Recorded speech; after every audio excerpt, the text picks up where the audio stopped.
Irmãos e queridos, é muito importante como cristãos que nós aprendamos a respeitar a dinâmica do Espírito Santo de Deus. Com isso eu quero dizer que o Espírito Santo de Deus, na sua multiforme sabedoria, tem o seu jeito de agir na nossa vida, na nossa história e no nosso contexto, o contexto em que nós experimentamos essa convivência como irmãos em Cristo, no contexto da igreja local. Talvez por isso a IBAN seja diferente de outras igrejas e nenhuma igreja seja totalmente semelhante à outra, porque eu percebo que todas as vezes que nós queremos enquadrar uma experiência e levar essa experiência de uma forma completa, absoluta e tentar encaixar isso num outro contexto, numa outra igreja, a gente acaba se dando muito mal, porque há de se respeitar aquela igreja como indivíduos, como pessoas, não como um monte de produtos industrializados e feitos em série, mas seres humanos criados à imagem e semelhança de Deus, que todavia possuem as suas particularidades e são muito complexos de se compreender, de se entender. Em suma, o que eu quero dizer é que o Espírito Santo de Deus sabe como agir na medida certa na nossa vida. E eu creio que Ele usa a sua palavra para isso de maneira extraordinária. Não só nesse momento aqui. Este momento é um momento especial, profundo, é um desafio intenso. Abrir as Escrituras e meditar sobre ela, para quem está aqui à frente, é um desafio muito grande. Mas isso não acontece só nesse contexto, isso acontece durante a semana, em variadas programações que estão acontecendo na vida da igreja, em grupos pequenos, em adolescentes, entre adultos. A semana passada tivemos um retiro de casais, que foi marcante, foi muito especial para a vida de cada casal que ali estava. Enfim, como igreja nós vamos trabalhando várias áreas, vários aspectos, vários grupos, tentando de todas as formas possíveis fazer com que a palavra de Deus penetre no coração de cada cristão e ali permaneça, porque nós sabemos que a palavra de Deus traz liberdade à nossa vida. E ela trazendo esta liberdade da parte de Deus, nos ensinando a viver no centro da vontade de Deus, certamente trará também muito prazer à nossa alma, contentamento ao nosso coração. Eu queria lembrar os irmãos, hoje de manhã foi feita uma programação aqui do DIP, do Dia da Igreja Perseguida, e não sei quantos estavam, mas uma programação interessante que a gente pôde viver por alguns segundos o que acontece ao redor deste mundo aí, em alguns países onde a perseguição política é intensa sobre a igreja e cristãos não são permitidos de realizarem um culto como nós estamos realizando aqui. E uma das coisas que o pastor Robson, que pregou pela manhã, falou e que incomodou meu coração, é o fato de que cada vez mais no Brasil, a liberdade dos evangélicos está sendo restrita aos templos. Isso é preocupante, não é? Porque dentro do templo pode-se falar até certo ponto o que a gente entende que deva ser falado, mas cada vez mais há toda uma armação para que a igreja se cale fora do templo, para que ela não abra a sua boca. Quando nós lembramos do Senhor consolando o coração de Paulo e dizendo assim para ele: fale e não te cales. Fale e não te cales. A igreja precisa ter voz, porque a igreja é porta-voz da mensagem de Deus. A proclamação dessa mensagem traz transformação à sociedade, traz libertação a pessoas, traz transformação de vidas. Por isso a igreja não pode se calar jamais. Então o Ministério de Missões fez essa programação e manteve aqui ao lado, aqui dentro da construção, uma área que eles chamaram de sala de oração, e ela vai estar funcionando, está funcionando hoje o dia inteiro, desde a manhã até agora à noite. Se depois do culto você quiser ir lá e orar também por esses motivos, você pode fazer isso. Será um tempo muito precioso de consagração da sua vida a Deus. E uma outra coisa importante, quando eu vi aquela programação de manhã, eu fiquei pensando: meu Deus, como está sendo difícil encontrar pessoas que queiram ser missionários de verdade. E como missionários, eu quero dizer pessoas que vão deixar a sua vida, sua história, sua família, e vão, quem sabe, para países como alguns dos que foram apresentados aqui hoje de manhã, e vão dizer: Deus, eu vou para lá.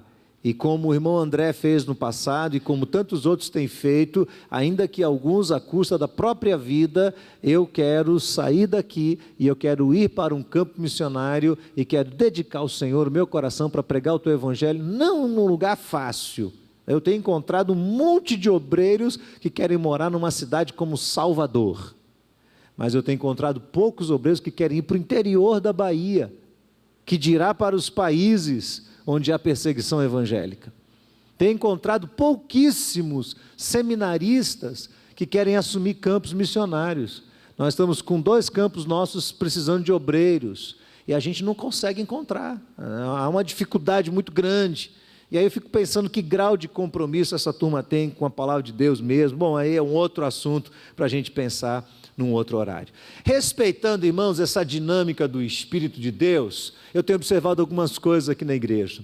Há 3 semanas atrás, no aniversário da igreja, o pastor Genivaldo, na sua última mensagem, domingo à noite, pregou Efésios capítulo 3. Uma semana depois, pastor Cláudio Claro esteve aqui. Qual foi o texto que ele pregou? Efésios capítulo 3 também, o mesmo texto. E essa semana Deus colocou uma palavra ao meu coração e o texto veio à minha mente, mas eu não lembrava onde ele estava. E quando esse texto veio à minha mente, Deus começou a costurar dentro da minha mente o que eu vou falar essa noite para a igreja, eu fui procurar o verso bíblico que me veio à mente, e onde é que ele está? Efésios 3. Não é? Então eu queria que você abrisse esse texto lá e você entendesse que de alguma maneira o Espírito Santo de Deus quer falar ao nosso coração. Eu vou ler apenas 2 versos, Efésios capítulo 3, os versos 20 e 21. A carta de Paulo aos Efésios, capítulo 3, versos 20 a 21. Enquanto você está procurando aí, lembre-se de orar a Deus pelos pastores da igreja. O pastor Adriano está em América Dourada, fazendo uma conferência lá, e o pastor Carlos Newton está em Sento Sé, também pregando lá na nossa congregação. Então esteja intercedendo a Deus, orando ao Senhor pela vida dos pastores, para que Deus possa guardá-los nessas estradas por aí. Efésios 3, 20 e 21, diz assim: ora, aquele que é poderoso para fazer muito mais abundantemente, além daquilo que pedimos ou pensamos, segundo o poder que em nós opera, a Ele seja glória na igreja, por Jesus Cristo, em todas as gerações e para todos sempre. Amém. Amém? Paulo apresenta nesse texto o Senhor como infinitamente poderoso para fazer além, repete essa palavra comigo, além, para fazer além do que pedimos ou pensamos. Eu vou repetir isso. Paulo diz que o Senhor é infinitamente poderoso para fazer além do que pedimos ou pensamos, porque Ele age segundo o seu poder, e esse poder opera em nós, que somos a igreja do Senhor. Você crê nisso? Que verdade extraordinária é esta? Como é que isso se processa na nossa vida? Como é que isso se aplica na terça-feira de manhã, na quinta-feira de tarde, em momentos da nossa vida que nós estamos fora do templo, fora do convívio com outros irmãos, fora do contexto de músicas tão consagradas que inspiram o nosso coração? Como é que isso funciona no embate, no dia a dia? Como é que isso funciona quando uma tensão se levanta dentro de casa, ou quando alguns projetos parecem não estar dando certo, ou quando algumas coisas que nós queremos que aconteçam, não acontecem na nossa vida? Como é que a gente aplica isso? De que maneira a gente entende que Deus é infinitamente poderoso para fazer além, muito mais do que aquilo que nós pedimos ou pensamos, segundo o seu poder que opera em nós. Porque nós pensamos muitas coisas, e nós pedimos muitas coisas. Você já parou para pensar quanta coisa você para e diz assim: ah, Senhor, eu gostaria que... E aí vem uma lista na sua mente. E o texto diz: o Senhor é poderoso para fazer infinitamente mais do que você pede ou do que você pensa. Ele pode fazer muito mais. Agora, se Ele pode fazer muito mais, como é que isso se processa? De que forma Ele age? E a melhor maneira de nós aplicarmos alguns textos da Bíblia é olhando os próprios exemplos da Bíblia. E o exemplo que eu quero trazer para você, Deus trouxe ao meu coração enquanto eu estava caminhando e pensando sobre este texto, e é uma mulher, lá no livro de Gênesis. Abra sua Bíblia, Gênesis no capítulo 16. O nome dessa mulher é Agar. Agar. Quem é Agar? Quem foi esta mulher? Eu não sei se você sabe, mas o nome Agar não é propriamente um nome. Agar é um adjetivo. Estrangeira. Alguém que é de fora. Alguém que não é da casa. O nome Agar significa pessoa estranha. Pessoa de outra localidade. Nós nem sabemos se este era de fato o nome dessa mulher. Mas ela era conhecida como a estrangeira. Ora, nenhum de nós gosta de ser conhecido apenas pela função que exercemos. Não é verdade? Você é o secretário. Quem é você? Você é o comerciante. Sim, e o nome? Qual é o nome? Ela é conhecida como a estrangeira. E essa mulher tem uma história muito interessante, porque ela vem parar na casa de Abrão, e ela é serva de Sara, a mulher de Abrão. Muito provavelmente essa mulher entrou na vida da família quando Abraão fez aquela besteira lá atrás, que ele foi para o Egito e ele mentiu dizendo que Sara não era sua mulher, era sua irmã, porque ele tinha medo que alguém matasse ele, porque Sara era uma mulher muito bonita, alguém matasse ele para ficar com ela. E ele mente, diz que Sara é sua irmã, e por causa dessa mentira, Faraó toma a Sara e quase que a possui.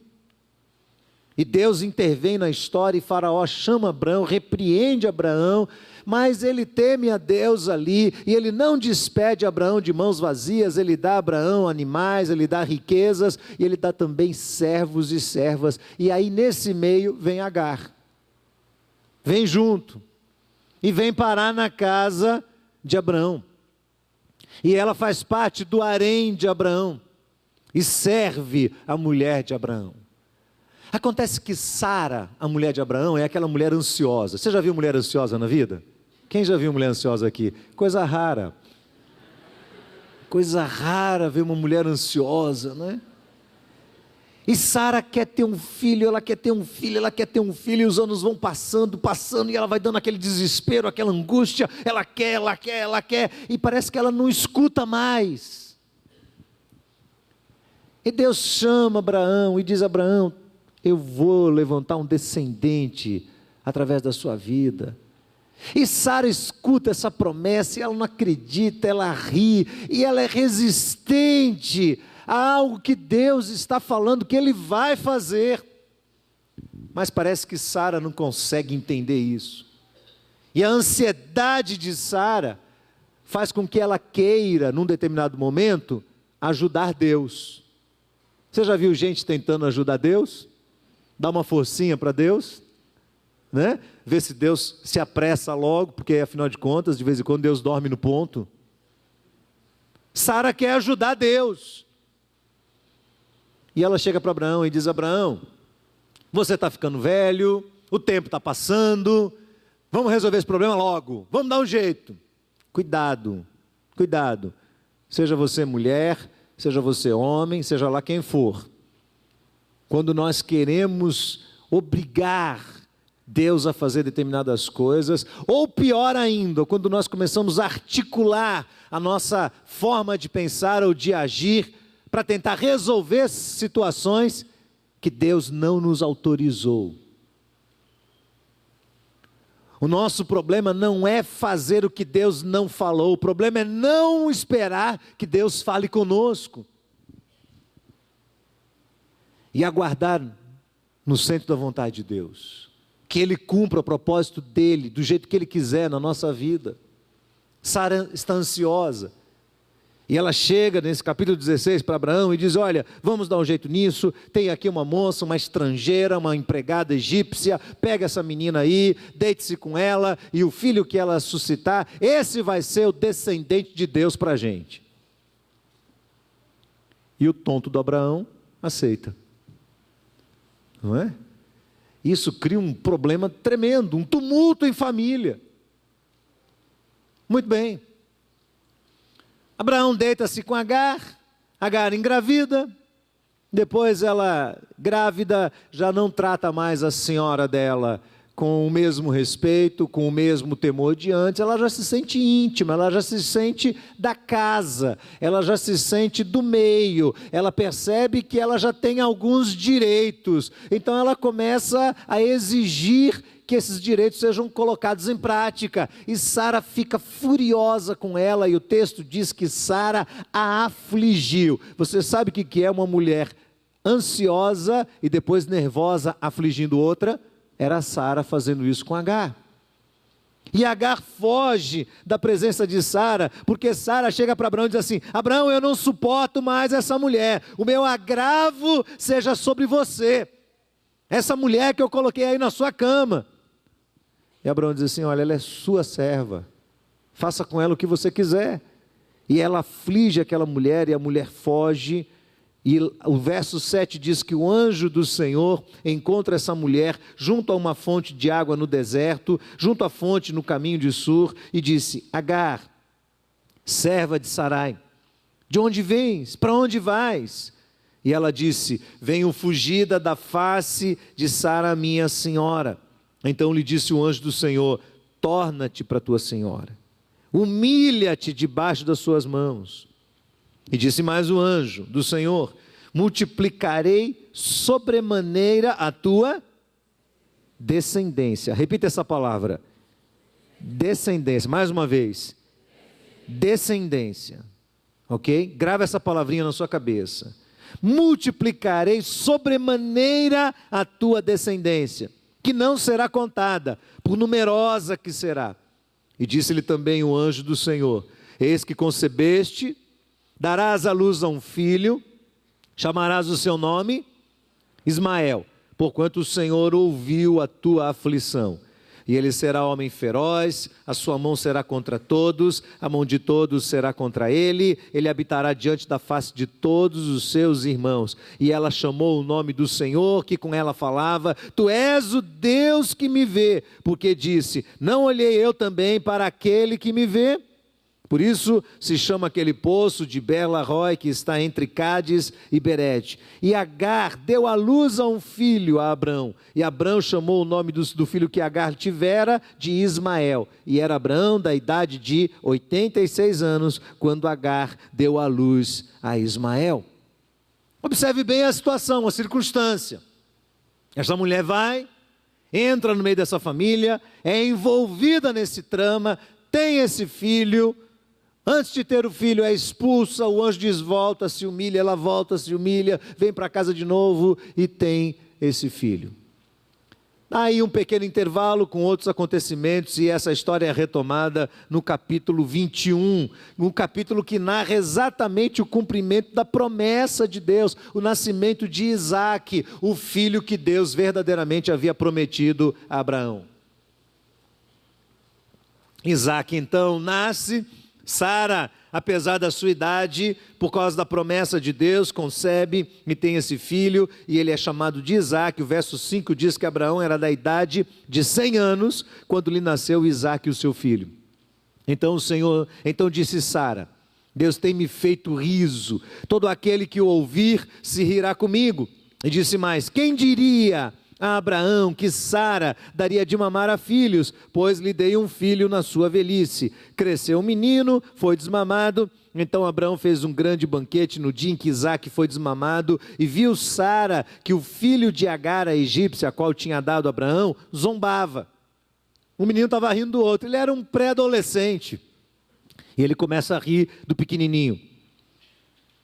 E disse Sara a Abraão: ponha fora esta serva com o seu filho, porque o filho dessa serva não herdará com Isaque, o meu filho.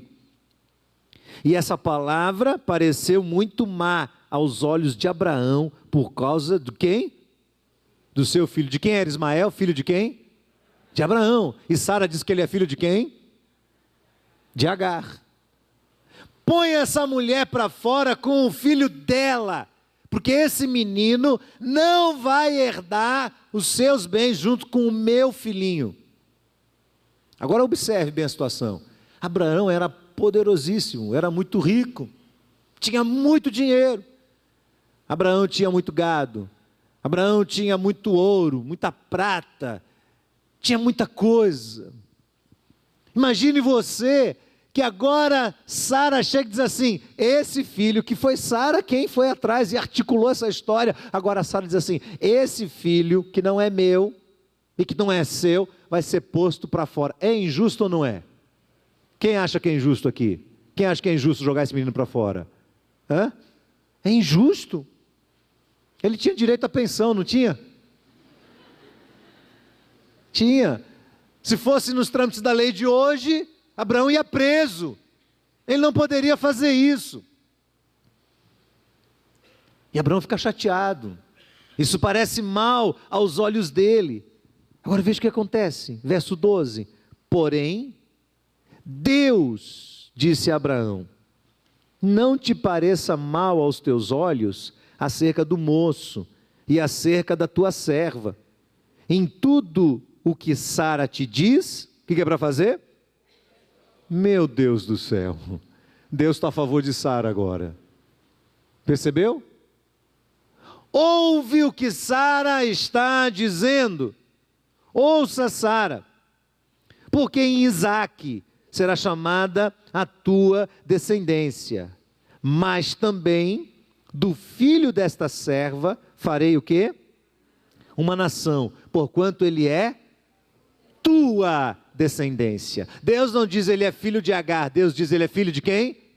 De Abraão.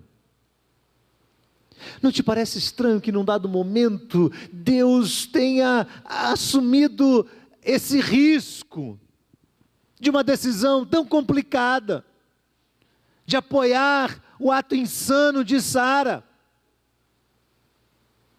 Eu comecei dizendo aqui que o Espírito Santo de Deus tem uma dinâmica, tem uma forma de agir na nossa vida. Não estranhe, Deus sempre sabe o que está fazendo na nossa vida. E aí nós temos algumas lições preciosíssimas aqui que aprendemos com a história desta mulher, com a extraordinária história desta mulher. Em primeiro lugar, eu aprendo com Agar que nesta vida humana aqui, há duas coisas que sempre vão estar presentes na nossa vida: o sucesso e o fracasso. Pode falar, sem medo. Sabe por quê? A gente tem medo de dizer isso. Nós achamos que porque somos cristãos, nós somos o povo do sucesso. Quando na verdade não é assim. A vida humana, ela não é uma vida de ganhos e ganhos e ganhos e ganhos, e de perfeição e de vitória o tempo todo. Não é. A vida humana é uma mescla de vitórias e derrotas, de ganhos e perdas, de coisas que dão certo e coisas que dão errado, de dias bons e de dias maus. Há uma mescla de coisas acontecendo ao redor de nós, e não se pode pressupor que nesta vida nós vamos ganhar o tempo todo ou vamos perder o tempo todo, não. Acontece exatamente conosco o que aconteceu com Agar. Tem dia que a coisa vai muito bem, tem dia que a coisa vai muito ruim, tem dia que a coisa dá certo, tem dia que a coisa dá errado, tem dia que tudo vai conforme você planejou e tem dia que por mais que você planeje, as coisas não caminham de jeito nenhum, e isso acontece com ela. Essa mulher estava lá jogada no Egito e de repente essa mulher é dada como presente, ganha a possibilidade de ser serva do grande e poderoso Abraão. Mas ao ganhar isso, ela perde a sua família, ela perde a sua nação, ela perde as suas tradições, ela perde os seus amigos, enfim, o seu dia a dia. Lá na casa de Abraão, ela é envolvida nessa história toda e ela ganha a oportunidade de estreitar o relacionamento com Abraão. Entenda uma coisa, na cabeça de Sara, ela não está errada em nada. Sara olha para o fato de se deitar com Abraão como uma possibilidade de se tornar sua senhora, sua mulher legítima. Porque naquela época era muito comum que os homens tivessem 2 ou 3 mulheres. E ela entende que esse processo é um processo legítimo. Você está entendendo que de repente essa menina sai de uma simples empregada doméstica do Egito e de repente ela está na cama de um homem poderosíssimo? E pode ser sua mulher? E ela olha e fala: oba, isso é um ganho. Mas daqui um pouco nasce essa criança, a criança engravida e Sara começa a perceber e vem para cima dela e a aflige e ela perde tudo e é jogada do lado de fora. Mas lá, jogada do lado de fora, ela ganha um conselho do anjo de Deus. O Senhor aparece a ela e diz: volta, filha, humilhe-se, não seja tão dura, quebre o seu coração, vá lá, peça perdão à sua senhora. E o anjo a aconselha, e ela volta, e ela é novamente recebida, mas o menino nasce, e o mais velho vai rir do mais novo, quando o outro nasce lá na frente, e de novo Sara coloca essa mulher para fora, e a vida dessa mulher é um constante ganhar e perder, ir e vir, ir de um lado, vir de outro, e assim as coisas vão caminhando. Isso é muito parecido com o que Salomão nos ensina em Eclesiastes. Salomão diz assim: tudo tem seu tempo determinado, há tempo para todo propósito debaixo do céu. Há tempo de nascer, ganho, mas há tempo de morrer, perda. Há tempo de plantar e há tempo de arrancar o que se plantou. Tem tempo de matar e tem tempo de curar. Tem tempo de derrubar, tem tempo de edificar. Tempo de chorar, tempo de rir. Tempo de prantear, tempo de dançar. Tempo de espalhar pedras, tempo de ajuntar pedras, tempo de abraçar, tempo de afastar-se de abraçar, tempo de buscar e tempo de perder, tempo de guardar e tempo de jogar fora, tempo de rasgar e tempo de costurar, tempo de estar calado e tempo de falar, tempo de amar e tempo de odiar, tempo de guerra e tempo de paz. Não é interessante? Eu queria desafiar você a olhar para a vida de Agar e pensar assim: meu Deus, como às vezes é inútil aquela nossa tendência de ficar reclamando da vida, e o tempo todo focado no que acontece de errado, sem perceber o que está acontecendo de bom, ou a gente não tem força suficiente para conseguir saltar de uma experiência para outra, sem nos abater. Coisas certas vão acontecer na nossa vida, louvado seja Deus. Coisas erradas vão acontecer, louvado seja Deus. Projetos vão ser maravilhosos e nós seremos vitoriosos neles, louvado seja Deus. Projetos vão fracassar, louvado seja Deus. Josué Rodrigues dizia: portas que se abrem são iguais a portas que se fecham, se abertas ou fechadas por Deus. Amém? Portas que se abrem são iguais a portas que se fecham, se abertas ou fechadas por Deus. Eu gosto de como Paulo fala sobre essa experiência lá no capítulo 3 de Filipenses. Paulo diz assim: Na verdade, tenho também por perda todas as coisas. Ele havia acabado de dizer que ele, segundo a lei dos homens, ele perdeu tudo, o que para mim era ganho, eu reputei-o por perda por Cristo. Na verdade, eu tenho também por perda todas as coisas, pela excelência do conhecimento de Cristo, meu Senhor, pelo qual sofri a perda de todas estas coisas e as considero como lixo, para que possa ganhar a Cristo e ser achado nele. Ontem à tarde eu fui num almoço de aniversário do irmão Pedro Feitosa. Pedro Feitosa está aí ou não? Está aí? Não, acho que ele não está aí, né? O irmão Pedro Feitosa completou 70 anos de idade ontem. E ele nos convidou para ir almoçar lá.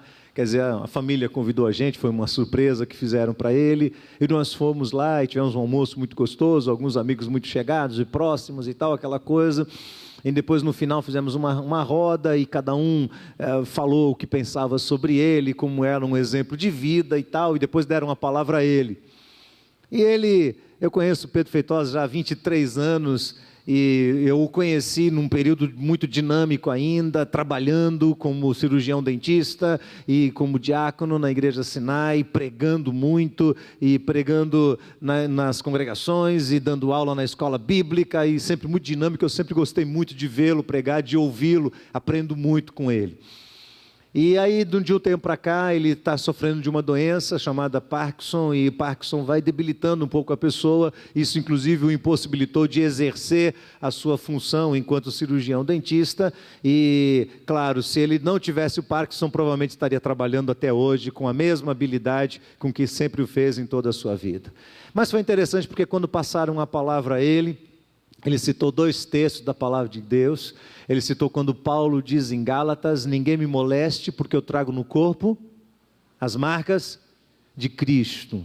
Não é? E a gente olha assim dentro do seu olho, e a gente percebe alguém que já experimentou essa vida, alguém que já deu o máximo de si, alguém que talvez olhe ao redor de si e veja tanta coisa em desordem, em desacordo com a verdade de Deus, e isso traga aquela ponta de dor no coração, muito comum a quem anda lado a lado com Deus, não é? Esse sofrimento no coração de ver as coisas ao redor não andarem de conformidade com o que a gente gostaria, a nossa sociedade caminhando para uma direção muito diferente. E ele comentou sobre isso e falou alguma coisa da sua experiência. Depois ele fez uma leve citação desse texto de Filipenses, e ele falou assim: irmãos, aprove a Deus me permitir ser tocado pelo Parkinson. E quando eu fui pensar em questionar Deus sobre isso, eu me lembrei de Paulo em 2 Coríntios capítulo 12, dizendo: eu tinha um espinho na carne, do qual 3 vezes pedi ao Senhor que o afastasse de mim, mas o Senhor disse: a minha graça te basta, porque o meu poder se aperfeiçoa na fraqueza.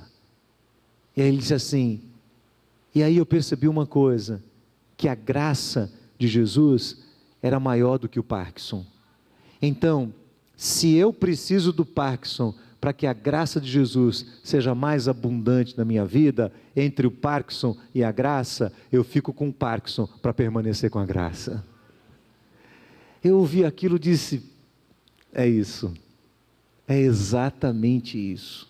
Às vezes a gente fica murmurando e reclamando das perdas, das coisas que dão errado, e ficamos tão focados nelas, e não conseguimos perceber que o poder de Deus se manifesta no meio da fraqueza na nossa vida. É nessa hora em que as coisas dão errado, que Deus está sobre nós, nos cobrindo com sua graça e nos ajudando a compreender a dimensão do seu amor e do seu cuidado. Essa é a primeira lição que eu aprendo com Agar. A vida é feita de sucessos e de fracassos. Tem uma segunda lição importante. Sabe qual é? É que não é proibido chorar quando você fracassa. Não é proibido chorar quando as coisas não dão certo. O nosso problema é que às vezes nós transformamos o choro de dor em lamúria, em murmuração. E o que é pior, nós não conseguimos distinguir entre o que é o choro da tristeza e o que é o choro da manipulação, o que é o choro do desespero, o que é o choro que é uma tentativa de encabrestar as pessoas para que elas fiquem com pena da gente. É por isso que nós buscamos as pessoas para ficar falando para elas dos nossos problemas, as nossas dores, os nossos fracassos, e nós ficamos perto das pessoas tentando compartilhar e elas não nos entendem. Agar fez uma coisa interessante, ela foi para o deserto, ela não tinha para onde ir mais. Ela chega no fundo do poço e ela olha para o seu filho e o sol está queimando.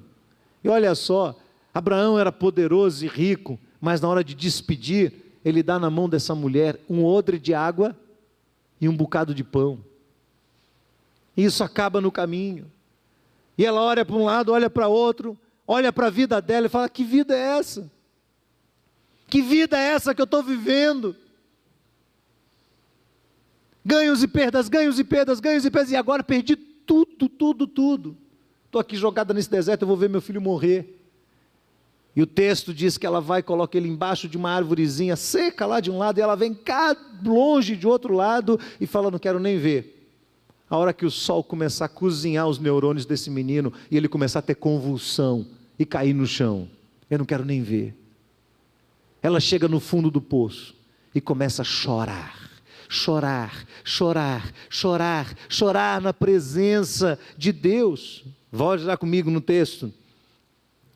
21, Gênesis 21, 14, levantou Abraão pela manhã de madrugada, tomou um pão, um odre de água, deu a Agar, colocou sobre o seu ombro, deu ao menino, despediu-a, ela partiu andando errante pelo deserto. Consumida a água do odre, lançou o menino debaixo de uma das árvores, foi assentar-se em frente, afastou-se distância de um tiro de arco, porque dizia: que eu não veja morrer o menino. Assentou-se em frente, levantou-se a sua voz e chorou.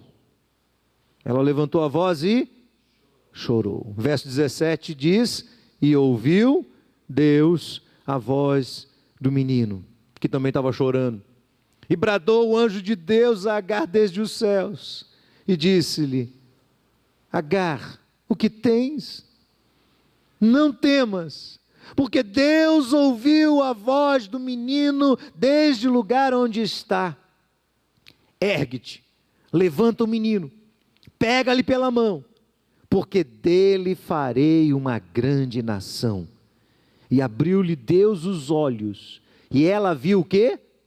Um poço de água, e foi encher o odre de água, e deu a beber ao menino, e era Deus com o menino, que cresceu, habitou no deserto, e foi flecheiro.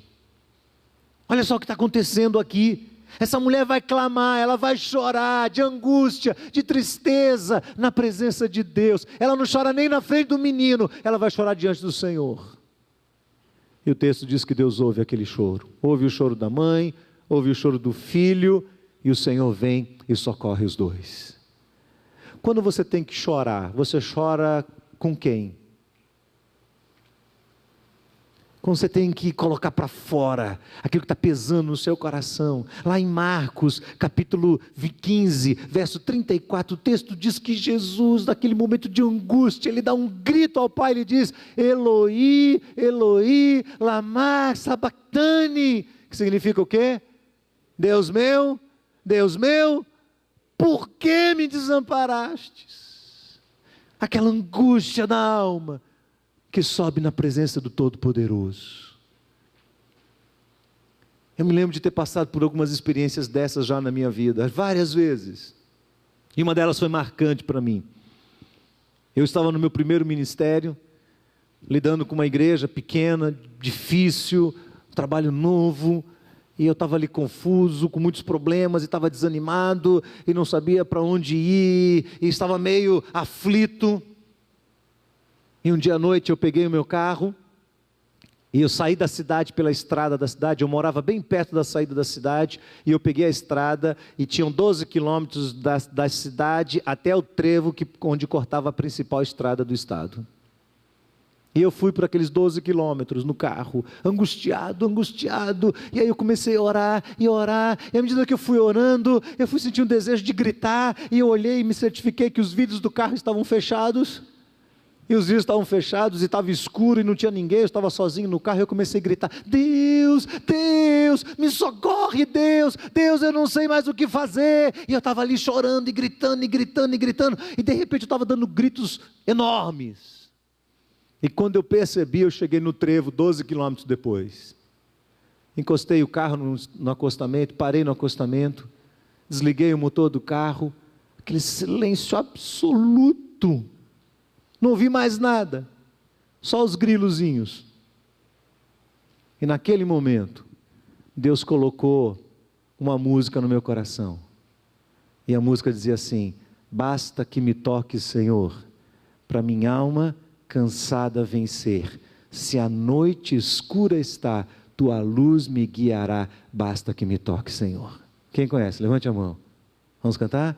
Basta que me toques, Senhor, pra minha alma cansada vencer. Se a noite escura está, tua luz me guiará.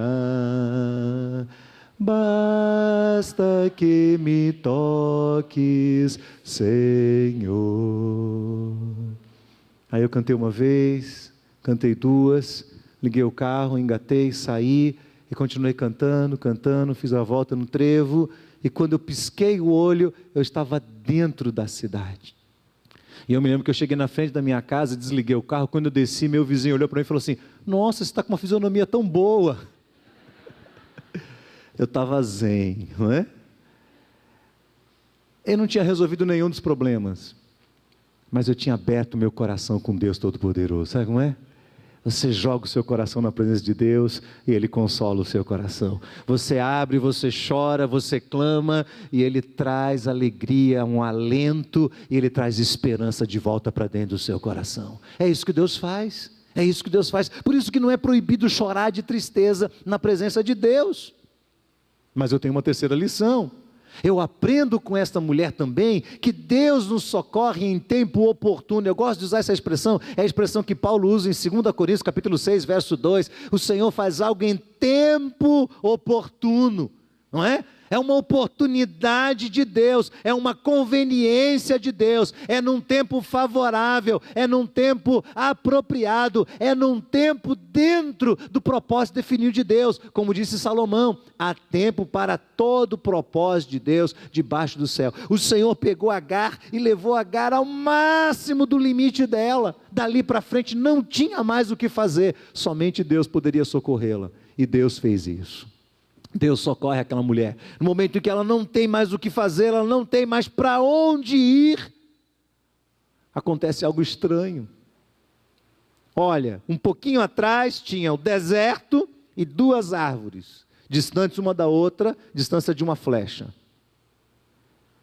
E aí essa mulher ora e chora, e o Senhor aparece e reaviva na cabeça dela uma promessa que Deus já tinha dado lá atrás, de que Ele iria abençoar esse menino. Você lembra disso? No capítulo 16, Deus disse: volta, mas eu vou te fazer uma promessa, eu vou abençoar o teu filho, eu vou fazer dele uma grande nação, eu vou abençoar a tua, qual é a palavrinha que eu pedi para você não esquecer? Descendência. E ela esqueceu, e ela está chorando, esquecendo disso. Mas ela não está chorando diante de qualquer pessoa, ela está chorando diante de Deus Todo-Poderoso.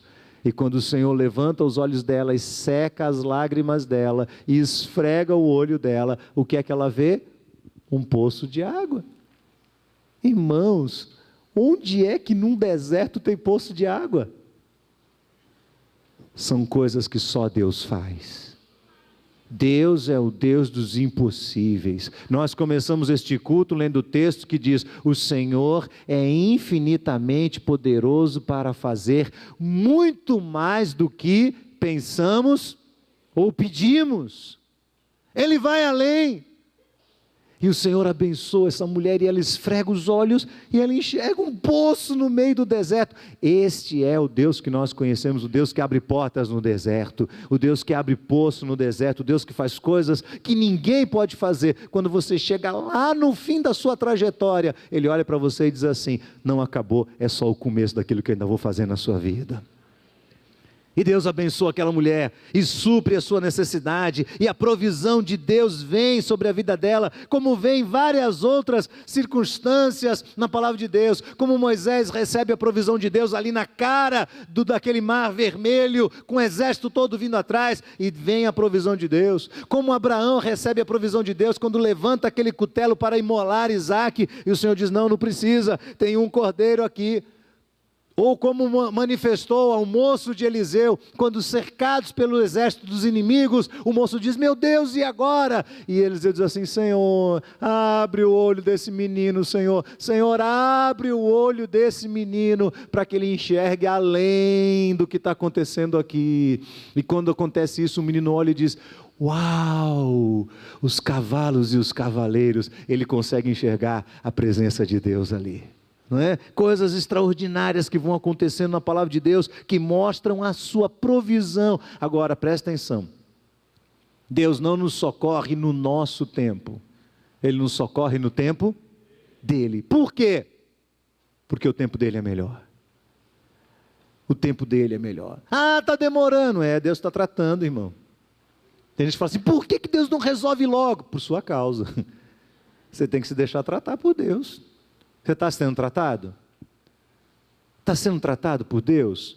Seu coração está se tornando mais temente, mais quebrantado? Senão não adianta.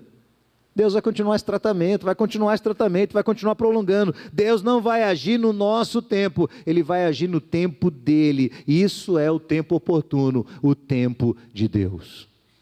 E aí a última lição que eu aprendo dessa experiência fantástica de Tamar, é que a provisão de Deus traz implicações que abençoam não só o nosso presente, mas implicações proféticas que abençoam o nosso futuro, que abençoam a nossa descendência, que atingem a nossa posteridade. Ora, se você fosse Agar, e você estivesse lá no deserto, na condição dela, com seu filho ali querendo morrer, o que você como mãe queria? O que você mais queria? O que as mães queriam? A água para dar para esse menino, comida para dar para ele, proteger esse menino, não é isso? As mães concordam? Essa é a necessidade imediata. Acontece que Paulo diz que Deus é infinitamente mais poderoso para fazer além do que pedimos ou pensamos. Então ela quer água e comida para o menino. Deus quer o que para esse menino? Deus quer abençoar a posteridade dele, quer fazer ele grande, quer fazer ele forte, quer fazer ele valente. O Senhor tinha dito lá no capítulo 16, olha, a mão dele será contra todos e a mão de todos será contra a mão dele. É a agonia dos árabes hoje, não é? E eles vão continuar aí. Não tem como. Os árabes são exatamente o cumprimento dessa promessa de Deus. Não tem para onde ir. Aquele menino não ia morrer no deserto, porque Deus é infinitamente poderoso para fazer muito mais do que pedimos ou que pensamos, segundo o seu poder que opera em nós. Essa é a lição que a gente aprende. Você quer a resolução de coisas imediatas. Deus está olhando lá na frente da sua vida e falando, calma, Abraão, calma. Você quer que eu resolva isso aí, mas daqui um pouco eu vou resolver. Tem outras coisas que eu estou tratando na sua vida, porque eu estou preparando você para algo que você nem sonha, nem pode imaginar. O seu pensamento não alcança o que eu vou fazer com a sua vida, com a sua posteridade, com os seus filhos, com os seus netos, com os seus bisnetos, enfim, com quem Deus colocar à frente de você aí, eu vou abençoar a sua geração por sua causa. Não é interessante que Deus tenha feito isso com essa mulher? Não é interessante que essa mulher que saiu do nada, de uma anônima, e de repente, Deus faz dela uma grande nação, porque Ele é Deus. Eu vou chamar a equipe de louvor aqui, e nós vamos cantar um cântico que fala sobre ir além. Ir além. Eu queria desafiar você a ir além. Dá uma cutucada na pessoa que está do seu lado e diz assim para ela, Deus quer que você vá além. Você consegue entender isso? Além. Deus quer que você dê um passo a mais. Deus quer que você vá um pouco mais à frente. Agora, irmãos, não se alcança a vontade de Deus sem fidelidade a Deus. Sara tentou de todo jeito negociar a vontade de Deus. Não se negocia a vontade de Deus. A vontade de Deus se experimenta, se vive.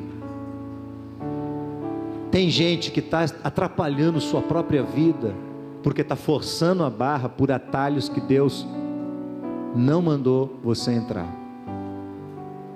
Às vezes a gente quer escapar do caminho difícil, do caminho estreito, e a gente fica inventando atalhos como Sara fez.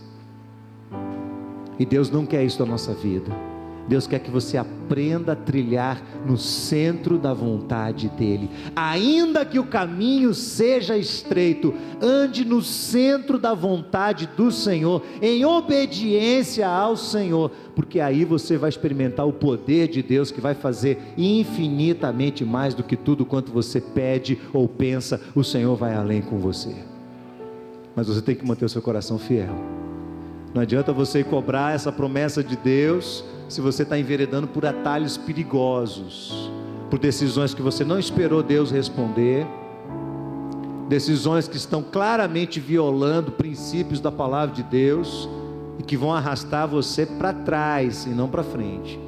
Quer caminhar para frente? Obedeça ao Senhor. Quer caminhar para frente? Obedeça a palavra de Deus. Quer caminhar para frente? Ande no centro da vontade do Senhor. Consagre o seu coração a Deus e ande no centro da vontade de Deus na sua vida. Amém, irmãos? Vamos cantar esse cântico, render a Ti adoração e derramar meu coração. Vamos cantar, leva-me além, a um nível mais profundo de intimidade contigo, ó Senhor. Render a Ti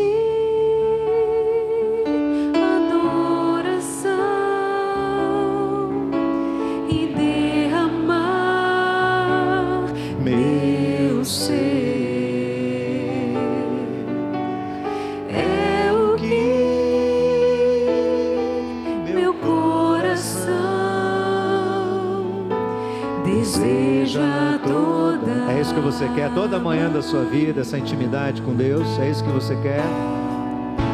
Te imaginar é me inspirar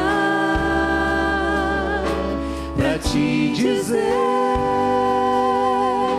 que estou apaixonado cada vez mais por Ti.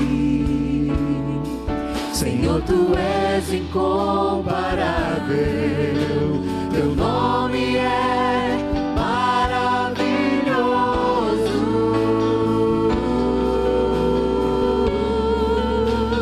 Leva-me além,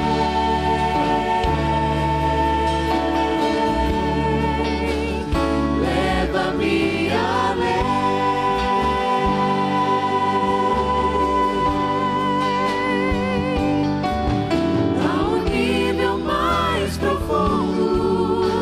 Intimidade contigo, ó Senhor.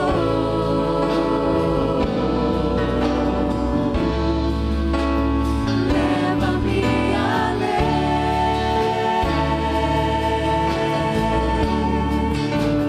leva-me além.